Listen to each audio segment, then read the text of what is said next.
Okay, so join me on the podcast today is none other than Liv Clifford. Now, first of all, I'm glad you set this up. We finally be able to set up this conversation. And before we actually started the podcast, we were talking, and I was like, you said, I'll just send you my schedule. And then I looked at your schedule and I thought to myself, holy crap, like, how is it like? The first question I got to ask you, how do you make the time for what it is that you do? Like, how do you do it?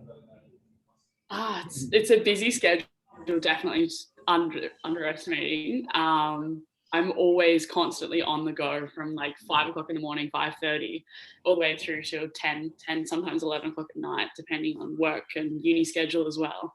But you gotta sacrifice things to be able to get the goals that you want to achieve. Yeah, I definitely agree. I definitely agree on that point. So let's start off right off the bat. How was training this morning? Training this morning was pretty busy. It was basically we did this morning was just fitness based, so lots of repetition of drills over and over again until you completely hit the wall, basically. So let's say for the people who have no idea what it is that we're talking about, or that for the audio form, Liv. So let the world know right now, what is it you're preparing for? I'm preparing for the Tokyo 2020 Olympics or 2021 Olympics for karate.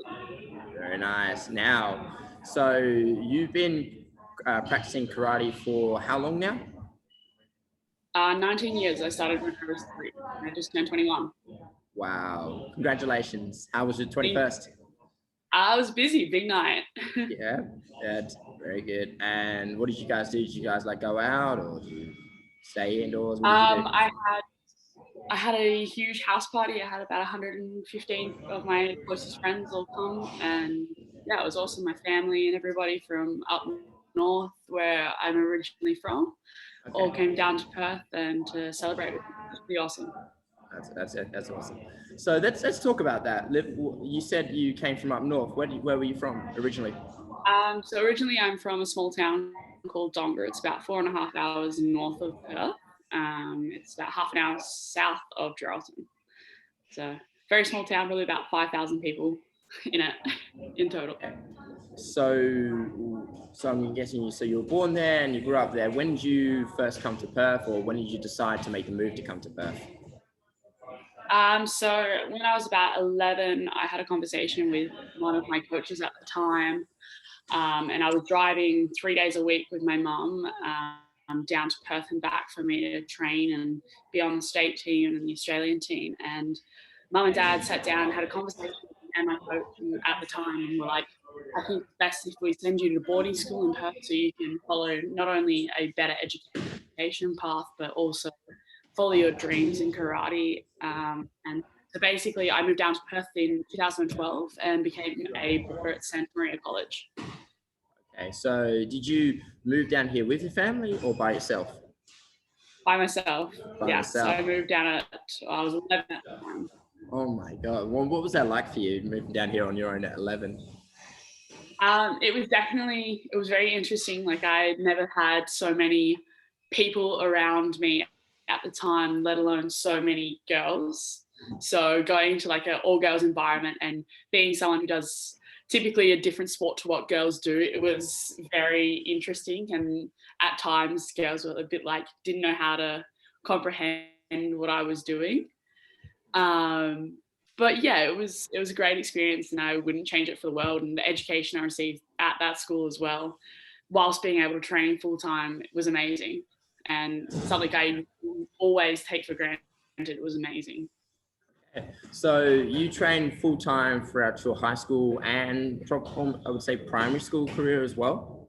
Yeah. So from year 6 onwards, basically, I'd say I took it seriously. I joined the state team at 9 years old, and I won my first nationals at 10.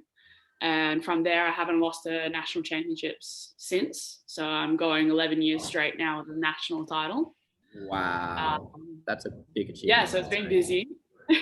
So I gotta ask them, because we're on that. Yeah, sorry, you going? Oh yeah, and then I joined the national team when I turned 17. So yeah, and started traveling internationally and competing overseas. Okay, so let's get into that then. But first of all, you've been practicing karate for quite some time. What style did you say that you practiced? So that's a bit of a tricky one. I started off with Wado karate. Mm-hmm. I eventually changed from there to shotokan, and about 3 years ago, no, 2.5, I changed to shitoru style. Okay. But what I actually do in karate competition is not related to my style of karate. Okay. So it's differentiation of your basics and your katas, but it's not relevant to what I use for competition.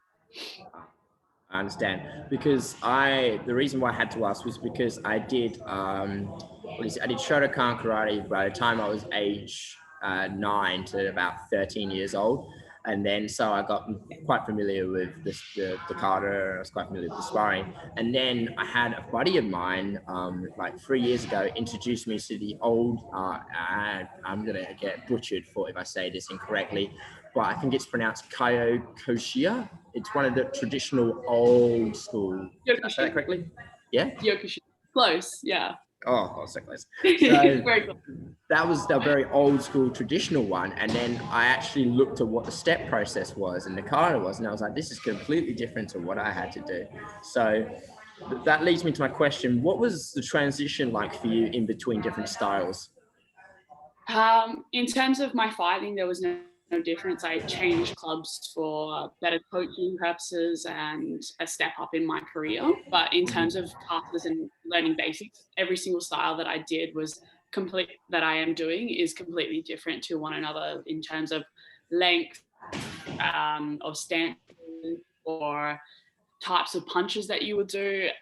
So everything's different, but it's been an amazing experience to do all like the three that I've done so far, because I have a bit of a broader knowledge when it comes to going overseas and competing, and I can see different katas when the kata athletes are competing, and I can compare them and be like, oh, well, that's because of this, why they won that round instead of that one, because their kata is different, or they've stuffed up something. And it's cool to see, because some other people will be like, oh, I just know shotokan, or I just know shitoru.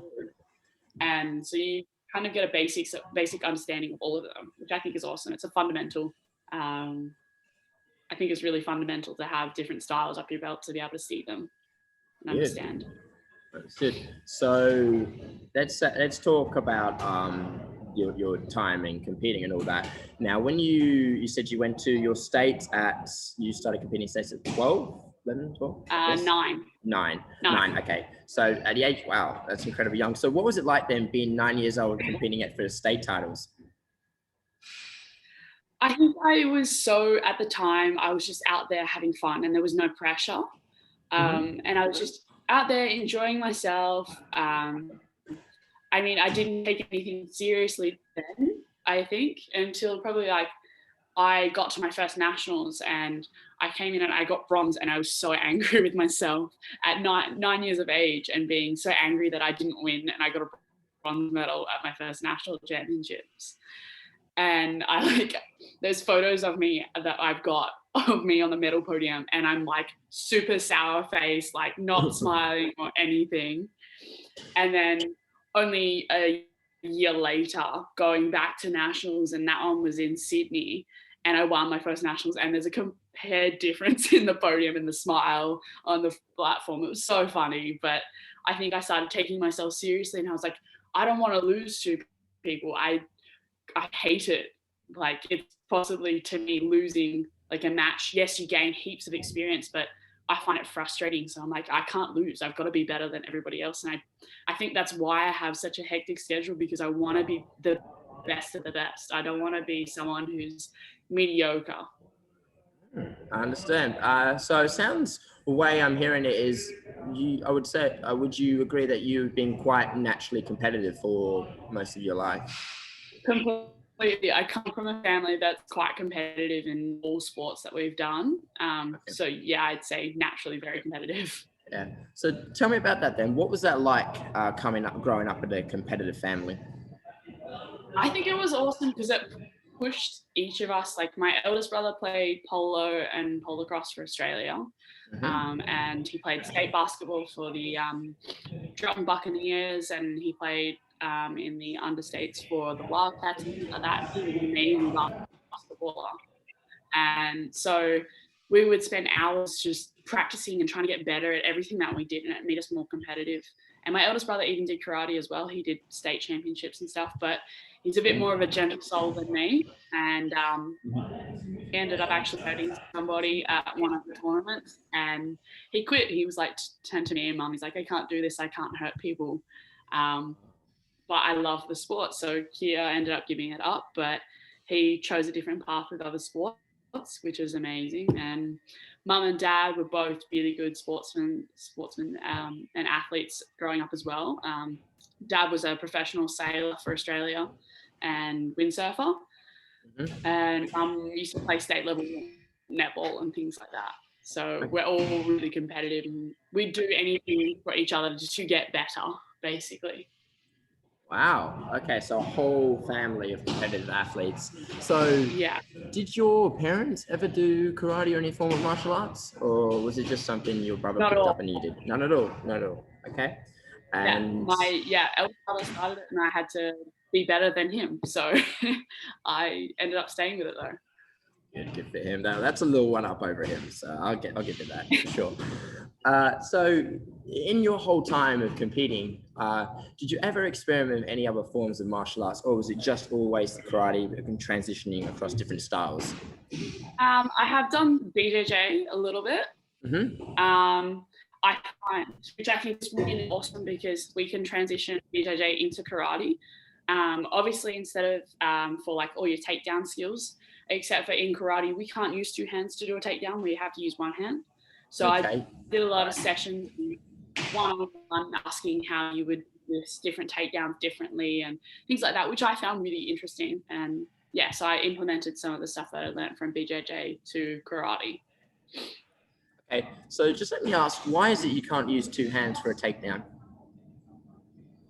Because there is, in karate, because it was stand-up, and we had a level of respect kind of thing, we didn't want to make karate almost into a full transition, like competition karate now, into almost MMA, because it's a fine line.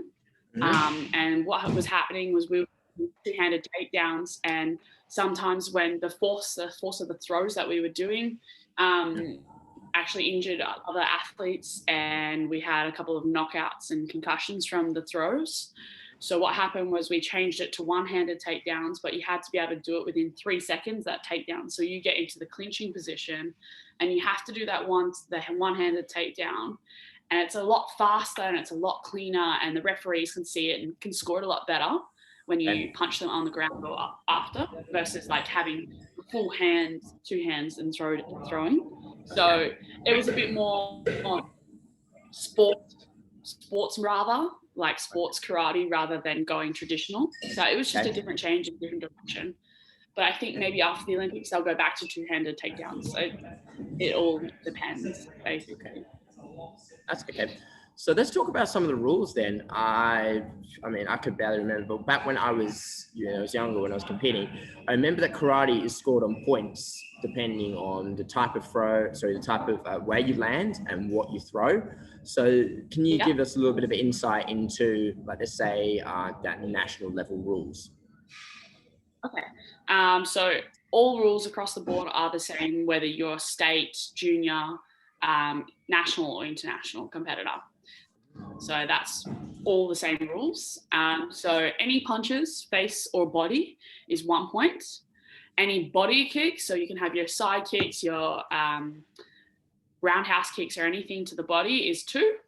Any takedown or head kick is 3 points, or a sweep, as long as you immediately hit the person and make the ball. Mm-hmm. So yeah, and that's basic scoring. Okay. No, I remember it.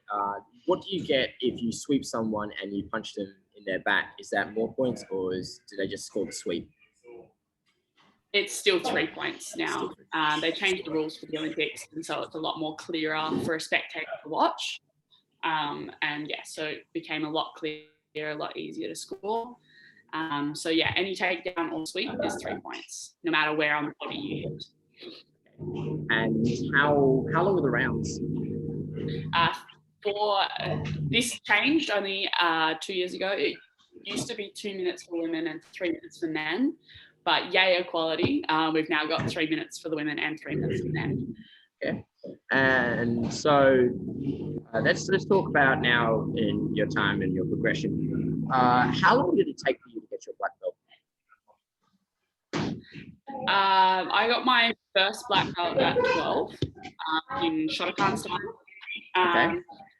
And I've kept that belt. And when I transitioned only 2 years ago to my new style, I haven't graded over in the time, really, because I've been so busy with competition. Like, I had such a hectic schedule trying to get everything sorted for the Olympics, in terms of like I'd have 4 weeks at home to train and get ready, like along with uni, and then I'd fly off to Turkey or to Paris or Morocco or Chile. So I was constantly every 4 weeks going to another country to fight. So I haven't yet graded to my new black belt for my new style, but I hope to do that maybe at the end of this year. That's wow. I mean, those places, that's a pretty big resume. So what's it like when you're traveling? Like, do you travel together as a team? Do you travel just your coach? Or what's the situation? It tends to differ on what type of tournaments we're going to. So when we've got karate competitions around the world, we've got Series A competitions that are international, and that's for athletes outside of the top 50 ranking who are trying to get into the top 50 to compete at Premier League events. So if you go to a Series A, you might have 150 or 200 competitors in one event. Yeah, and it's huge. Is going to just a Premier League event, which is only open to the top 50, they might have only 40 at that competition. So at a Series A, usually we don't have coaches and we tend to travel by ourselves. And same for Premier Leagues, maybe we'll have a coach, but usually we tend to go by ourselves. And a couple of athletes have actually got coaching passes now, so we can go in for each other and coach, because it's too expensive to have coaches come over and just sit there in the chair for us. So we tend to do coaching passes ourselves and coach each other in the chair for Australia. Except for World Championships, we take a full team, we all stay together, we have a full team of coaches along with doctors, physios, you name it, everything for a World Championships. But for Premier League or Series A, we tend to go by ourselves and try and make it. We, as Australian athletes, we might try and stay in an Airbnb all together and cut costs, because obviously it's $1,500, $2,000 just to get over there for us, whereas other countries $200 maybe. And you would have to pay for all the flights and everything yourself? Yeah, we do. Oh, wow. So that's that explains why you do all those things in a day. I mean, training to university to work. So let's actually break down. What is a typical day like for you, Liv? Okay, so on a Monday, we'll go through Monday and actually maybe a Tuesday. We'll go through a Tuesday, because Tuesday and Wednesday are my busiest days. Yep. So Tuesday morning, I'm up by 4:45, maybe 5:15. I'm getting ready and I leave for the house. I go straight to my gym, which is West Australian Sports Performance, who sponsor me, and all of my gym programming out of them. It's all for free, and they're amazing guys. So I'm there till about 7:15. And then from about, I'll come home, have a quick shower, chill out for a little bit. Sorry, let's get the days right. Sorry, Tuesday. Wrong day, start again. So Tuesday, I'll get up at still 5 o'clock, 5:15, and I actually drive all the way I live in Netherlands, so I drive all the way out to Wangara, where my dojo is, to train, and I'll train there till maybe 9, 10 o'clock in the morning. I'll come home, have a quick shower, get ready, and then I go to uni from about 10:30 onwards, 10:30, 11, all the way on until 5:30. And then from there, I go straight to work. And on a Tuesday night, I usually work at a pub or cafes, if you know it. Mm-hmm. So I work there from about 6 o'clock till closing. And then my Wednesday morning, which is my most busiest out of the week, and I'm usually so exhausted by the end of it, Wednesday morning, I'm up at 5:15. I go to the gym where I train WASP. From there, I go straight to my other job and I work there from 8 o'clock all the way till 5:30 in the afternoon. I come home, have a quick shower, get changed, and then I go to my second job and I work all the way till 10, maybe 11 o'clock that night. And then I get up Thursday morning and I go and train karate again. And so it's constant. It's so busy. And like I'll hit, like it's Saturday, like this morning, getting up at like 6:30 to go to training by 7. And I was just like, I just want to stay in bed till like 9 o'clock. That's my dream right now. But I've got a goal. I've got a competition in 4 weeks. So I've got to be like strict and just keep going, keep pushing, keep grinding, basically. Well, then that's the next thing I gotta ask. Like, with someone's schedule like that, like, do you like make time for any activities or hobbies that help you like take your mind off things? Do you have anything you like to other hobbies that you like to pursue? I like to surf and chill out when I have the time to be able to do it. I also have a German Shepherd, so he's like Yes. my best friend, and he goes everywhere with me. So he's my complete chill out zone. So I get home and I'm just like with him, chilling out. I'll take him for a walk, or I'll chill out. And then on weekends, I try my hardest to kind of schedule things with friends to be able to get out of this like zone of always just working, grinding and things like that. So on the weekends, like usually today I'm working all day, but I got today off because I actually have a wedding this afternoon. So I try and schedule some time off to go and see people instead of being this little hobbit, as my friends call me. Is that what they call you, the Hobbit? Because yeah, never leave the home. Yeah, Fair because I'm enough. always working. Yeah, Yeah. well, that's a good thing. I mean, the fact that you got that much drive. I mean, at a young age, but working two jobs, that's insane. So you said you work at a bar. What was the other one? I work at a car wash in Claremont. Good. Well, I mean, work is work. It's not classy, it's not an amazing job, but it's work and it's consistent and it's hard work and I get money for it. So There you go. But pays the bills so you can go and travel and do the things that you do. Now, that's because of COVID, when it hit last year, I'm guessing that must have been pretty difficult with the way things are going because you couldn't travel. What did you do during COVID last year to keep yourself active and keep yourself in that hustle mentality? I think the COVID lockdown was probably one of the hardest things we as athletes all had to deal with because we'd been preparing for competitions and all of a sudden it kind of just went to a halt. And most of our trainings also went to a halt as well. And we found that a lot of athletes were like suffering with anxiety and things from it because we didn't know what to do and we were stuck. Not that it's a bad thing because we're in Australia and we're in the safest place in the world right now with Corona, but we had a sense of I feel like I'm missing out, like I'm not. I feel like I've been in Australia for too long and it feels almost weird for like most of our athletes. And that way I spent most of my lockdown. I went actually up home. I didn't stay in Perth for the lockdown because my university all went online. My work had all cancelled basically. So I went home to my mum and dad who own a grocery store up north. And I worked for them. And my dad, who was possibly, he's super competitive, but he's one of the most placid people I've ever met in my life.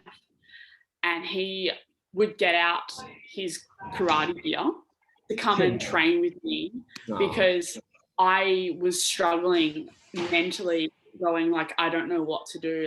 And I was struggling with training and I found it so hard to keep myself like aligned because I knew that the Olympics would be cancelled straight away. I knew there was no way that the World Championships in Dubai was going to happen. And all of a sudden it was just like one by one, every week, all these competitions were just like slowly getting cancelled and cancelled. And you've been training so hard and you're like, it was pent up frustration, I think.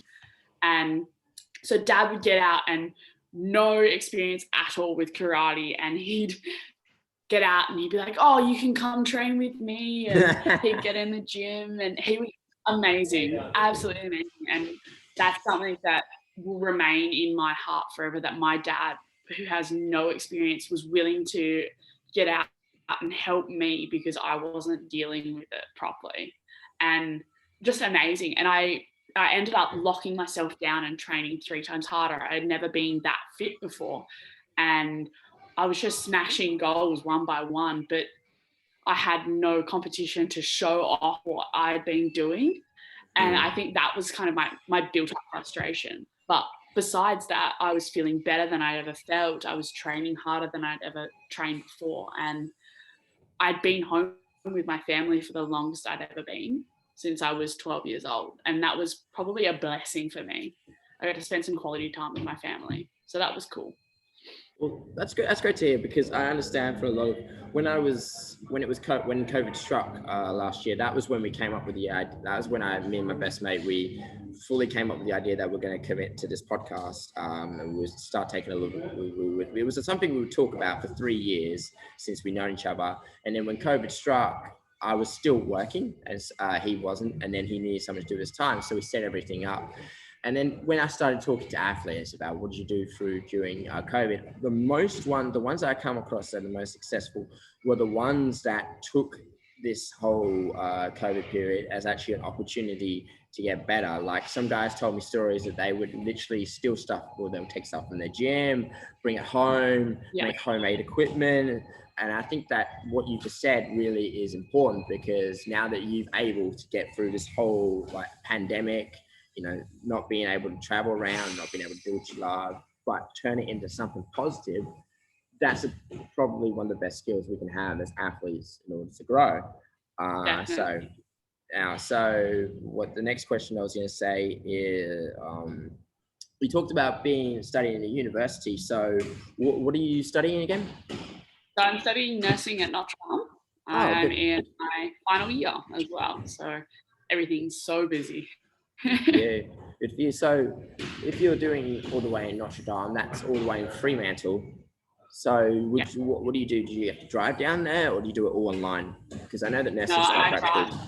You drive? Yeah, so for Notre Dame, we used to have a rule where we had to be there for all of our lectures and everything. But because of COVID, actually, all of our lectures have come online, which is actually something that's saved me a lot of time during the day. So I can work more and then just at the end of the night, I'll sit down and do my lecture notes and stuff.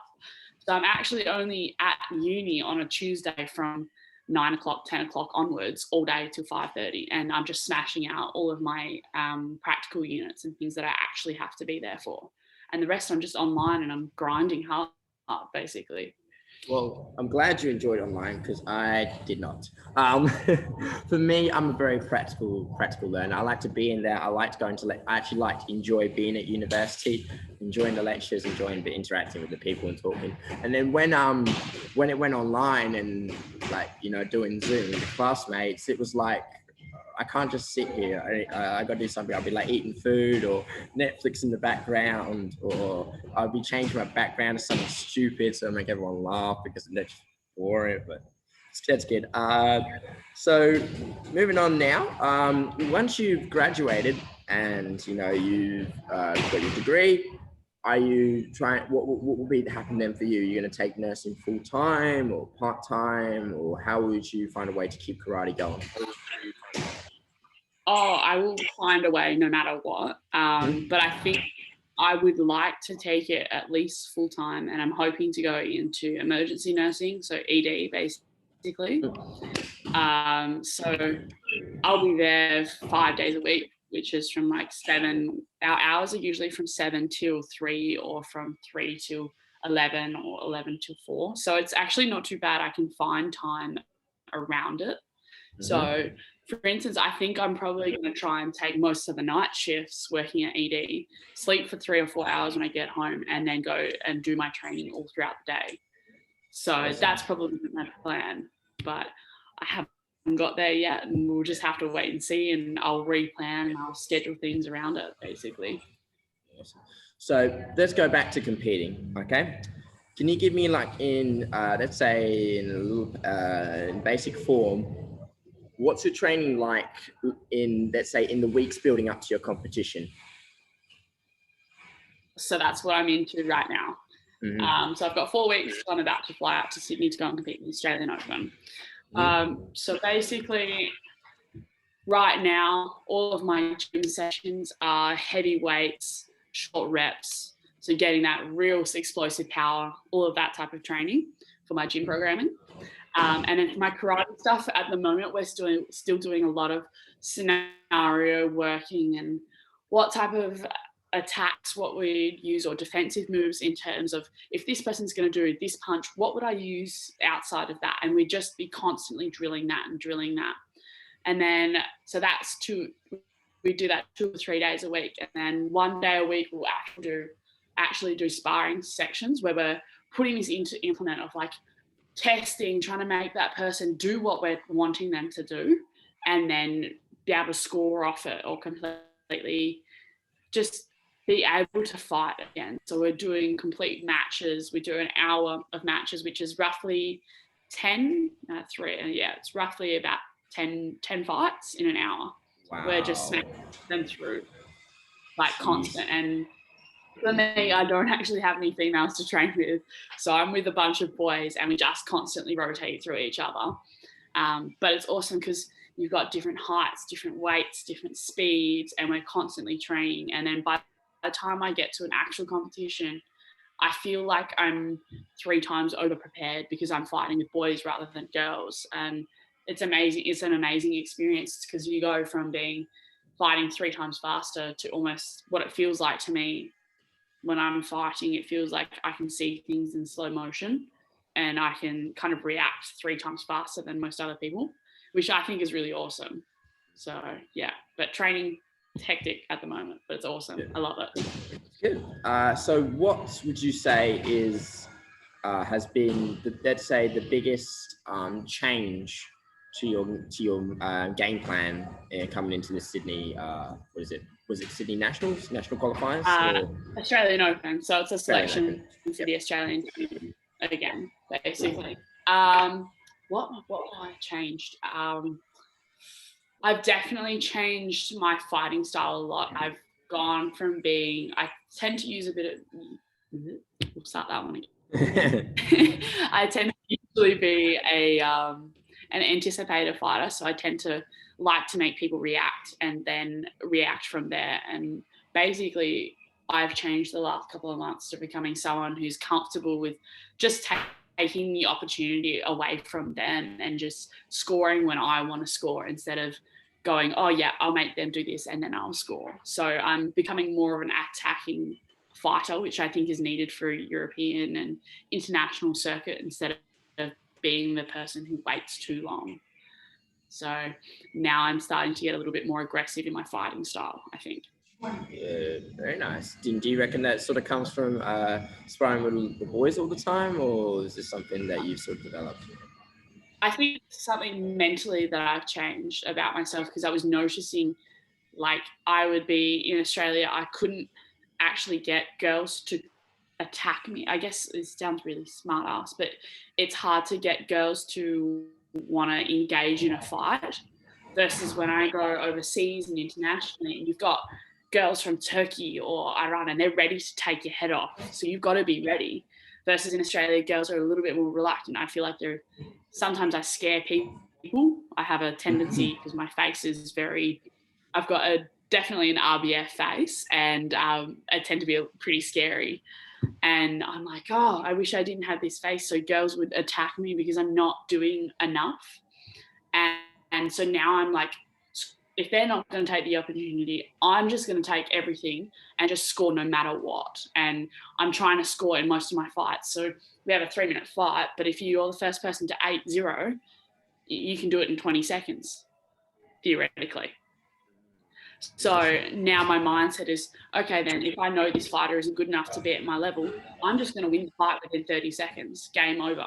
I'm not going to wait for that full 3 minutes and play with them because I don't think it's right.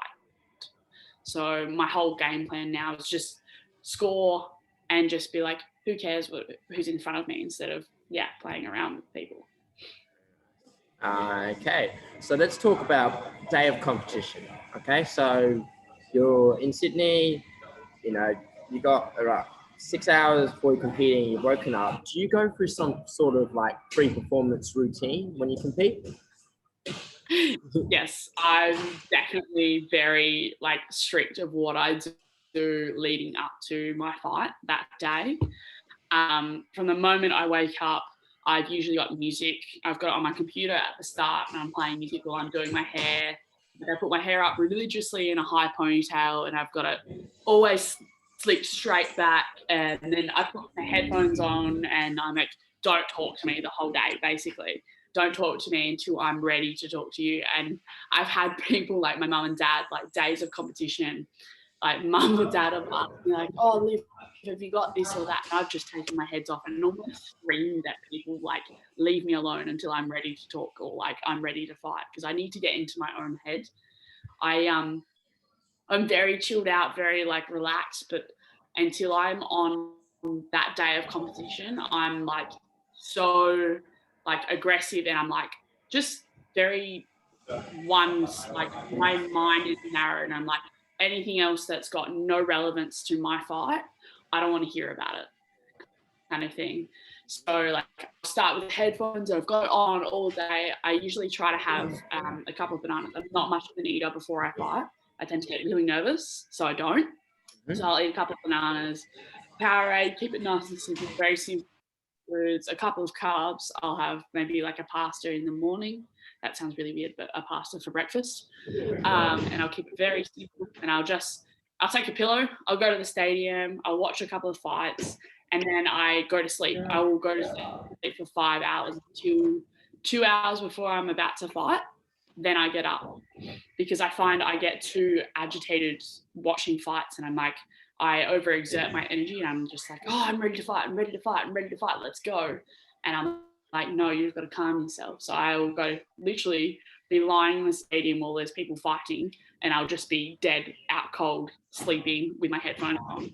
And then about 2 hours prior, I get all of my gear on, depending on what color I am. So maybe I'm red or maybe I'm blue.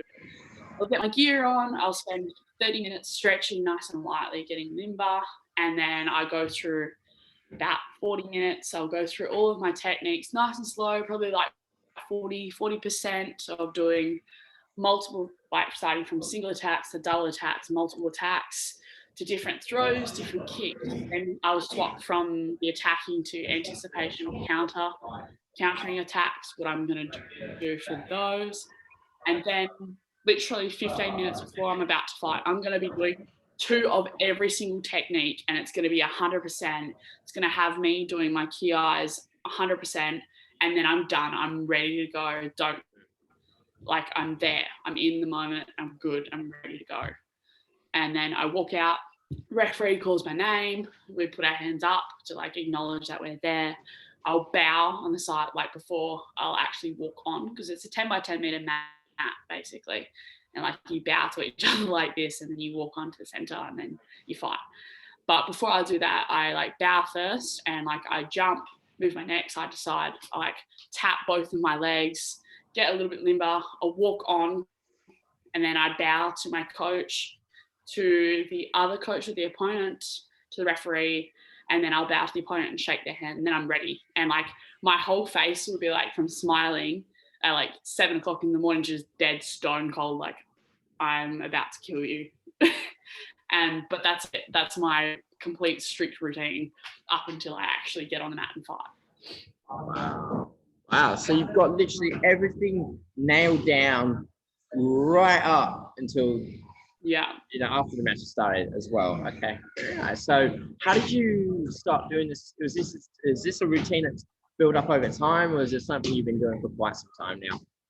I think it definitely built up over the time, but it's become kind of strict for the past, I'd say 6 years. It's become strict like that. But before then I'd be like, oh yeah, I'm just out here to have fun, but I'm still doing karate kind of thing. But I started taking things seriously when I wanted to go the next step and be an elite athlete competing for Australia. And I was like, no, I need to be ready. I need to be organised at all stages. And then it just became a routine, and I haven't changed it. And it feels good. I'm organised. It's almost like a bit like Rafa Nadal does between his sets in tennis. He plays with his nose and does the ear thing. It's almost a bit like that, but it keeps me organised. Comb the hair. Very precious hair. Okay, so just a couple more, just to clear up. Now let's talk about the karate of sport as a whole. Obviously, it's been around. It's for so long. It's a very, very well known martial art. What are some ways in which you believe the sport can use to grow or at least get better? I think our rules need to change a little bit more to become more orientated for outside people to understand what's going on, because we still speak in Japanese, like the referees will speak in Japanese. And if you're looking from it from a point of view and you're seeing a referee going, aka, doranzuki, yuko, you have no idea what that means. Like, that's a referee going, red person, 1 point. So are they still saying hajime? Is that how you say fight? Yeah. Okay. Yeah. Just a little bit from memory. Sorry, keep going. Hajime. Keep it going. So I think in that point of view, it needs to change a little bit. And I think at times we could almost implement something a little bit like what the Taekwondo athletes have done, where the sensors around, like they have head guards and bodyguards, which will actually already acknowledge the point given. So like if you hit them at a certain sensor, it'll score instantly, instead of being on like a referee's point of view, where they're like, oh, you're from Australia, maybe I'll score you, but that person's from Japan, they're definitely going to score. So sometimes you have to be able to eliminate point of view from other people. So I think maybe the next step for karate is putting sensors into bodyguards and face guards, maybe. But it's a long way to go, and things that can change. Awesome. Well, that's actually very valid, because I didn't know about the sensors. I knew that they wear the guards, but I didn't know that they had sensors within the guards. Anyway, so all Taekwondo athletes international have those sensors in their guards and basically they score. Whereas in karate, we have guards, but we don't have any sensors in it. So it's not like in the Karate Kid where there's like no guards, still multicolored gis and personalities. No, we've got white gis with either red down the paneling or blue on the sides, and then you've got your sponsor down here, and your country here, and then on the back as well. Nice. Okay. So just before we wrap this up, is there any shout outs you want to give or any people you want to thank? Oh, massive shout out to my personal coach, Mike and Dion. The best of the best from Shotokan. They give me everything and so much more. I can't thank them enough for it. The other one is WASP, which is West Australian Sports Performance. They're in Willerton, amazing strength and conditioning guys. They are the best of the best. They train athletes from not just karate athletes, all the way through tennis, swimmers. They're the best of the best, and they're just next level. And finally for me is Arawalza Australia. They're my sponsor for all my karate gear, which are amazing, and I can't thank them enough. Yeah, that's my shout outs. And to mum and dad and Kia and Dylan for just being the most amazing people in my life. Awesome. Well, thank you very much, Liv. I appreciate you taking the time out of your day to do this. All the best for Sydney, and I'll see you when you get back, okay? All the best. Beautiful. Thank you so much. All right. So just hold right.